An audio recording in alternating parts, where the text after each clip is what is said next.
Hello humans, Master DinnerFlax here, and today I'm going to be discussing the unfortunate slash very fortunate fate of True Draco. So, we've been into this format 2 weeks now, probably a little bit more, thinking about it, maybe less, but we've discovered the format has shifted towards magicians, not because of their speed or consistency, but it's just because of its overall natural power.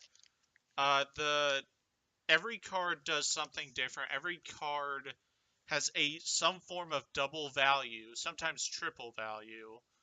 And on that note, it makes it to where all their cards are good with very little investment, even without a pendulum summon.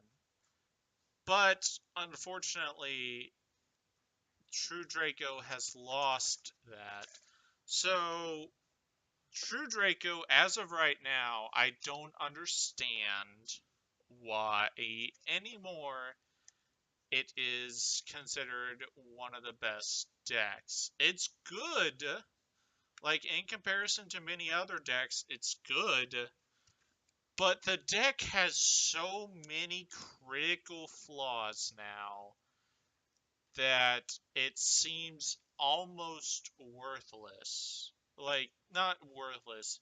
It seems so underwhelming when you compare it to what it was previous format.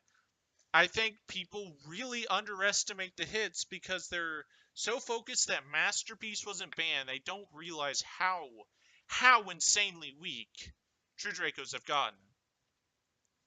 Uh, Here's a perfect example. So the only reliable True Draco normal summon left is Majesty Maiden, and Majesty Maiden searches monsters, which, to be fair, that searches Masterpiece, and if you have a trap, oh, you get to tribute summon a Masterpiece on their turn, pop a monster, and then have additional disruption with Masterpiece, and have it immune to monsters and traps. Well, this is where the critical issue is. This card does not. This card builds up to Masterpiece, but it is fairly worthless on its own. Because here's what you need. In order to use Majesty Maiden, you have to tribute summon her with a continuous spell or trap. Then you have to have a True Draco trap, a specific True Draco trap, and then you have to assume that your opponent is not going to play around this card. Because if this card gets Regeki, pointless. You have to have even more cards. You just have to draw even more cards now that let you tribute summon Masterpiece. So the interactions with your cards, your engine, it becomes so much more expensive. It's like it went from 2 card interactions to 3-4 card interactions, and in a stun slow base deck like this, that's too long. It really is. That's too long for to really build up against current game we are in now. So let's go with Ignister. It's kind of the same issue because you have to have diagram to have this as the same thing. And the traps, the thing is, the return and the knuckles, they allowed you to cycle themselves over and over again until you actually got to the engine you wanted to be at, which was Masterpiece and Diagram. But now that that's gone, this is at 1 and this is at 1, it's worthless.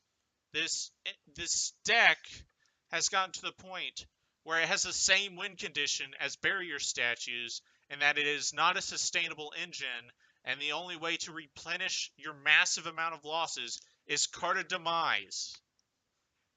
Or, because you have effects to let you normal summon, sometimes Spellbook Magician of Prophecy. This is rough. This is insanely rough for True Dracos. I think an issue is people are under the assumption that this is one of the best decks, but the issue is first off, literally there's nothing the deck has outside of Masterpiece, and if you can't tribute summon Masterpiece, your deck is nothing. And you have games where you can't summon Masterpiece. So what on earth? It's Masterpiece is not a card that lets you come back. It is a card that lets you end the game.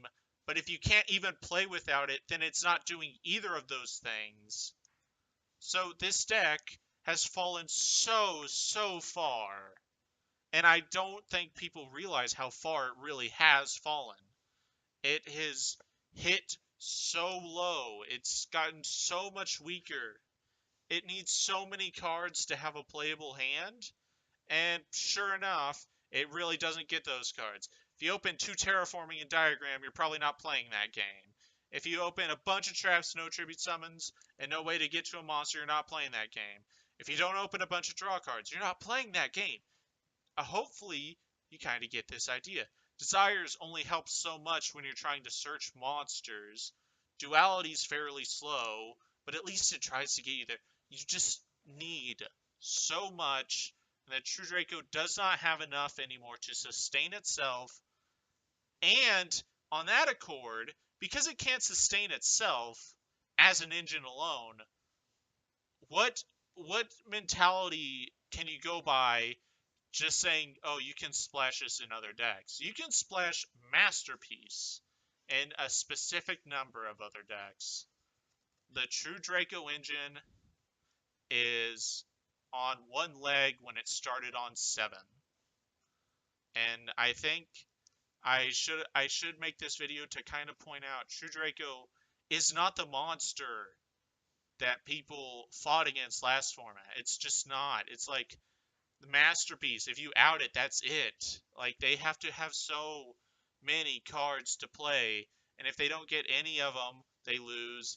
If you have the Masterpiece, they lose. If you Twin Twister just the right things, they lose. You don't even need Cosmic Cyclone because nothing they can do is that threatening anymore. Okay, this may sound like I'm hurting hard on True Dracos, but it's really not. I'm saying it as it is. I'm the kind of person that when I and see something in the game, I'm not going to hold back on what it is. I'm just going to tell you how it is, and many of us just know what is going on, but I honestly I just don't give a fuck. If I see an issue, I'm going to call it out. And True Draco is having some major issues, and I don't. If I were to say, I can't even consider it that good. Like, it just loses so much. I can't tell you how many games I've played against True Draco, and like the amount of wins I have playing casual garbage just eclipses how many times it's beaten me. I'm playing casual garbage against it, and it's just not getting everything it needs. So I don't know how someone can be under the impression that this is the best deck, or at least the second best deck. It loses so hard to itself and Disruption, and it can't play Disruption on its own if it has Card of Demise because Ash Blossom's just out of the picture. Ugh. But yeah, it's unfortunate. Honestly, it's not even that unfortunate because True Draco, to me, is a very degenerate form of playstyle. You pretty much made a tribute summon form of Zoo. You made tribute summoning unfair by having it do spells and traps, and then having it like normal summon 5 times a turn with cards like this. In that aspect, it's unfair, but it's whatever. At the end of the day, it's just Yu-Gi-Oh. But that being said, True Draco, it's not the deck it was. It's not the deck you should fear. You should just play around people playing that kind of strategy, protect the castle anyways, just because that's always been a thing in Yu-Gi-Oh! But it's not the deck that is what you feared last format, and I think it is a good way to express that. Thank you all for watching. Hopefully you understand where I'm coming from. I play this game a lot, and I play test a lot. Even though my theories about many things are unconventional, they are not unwarranted, because I play so many different things, and I play so many aspects of this game. I test every little niche combo I find entertaining. But with that being said, I can admit when I'm wrong, but I'm not. I'm just.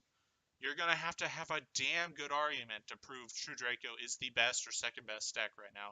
Because I don't see where it gets all its power. I don't see what it's doing that's so devastating.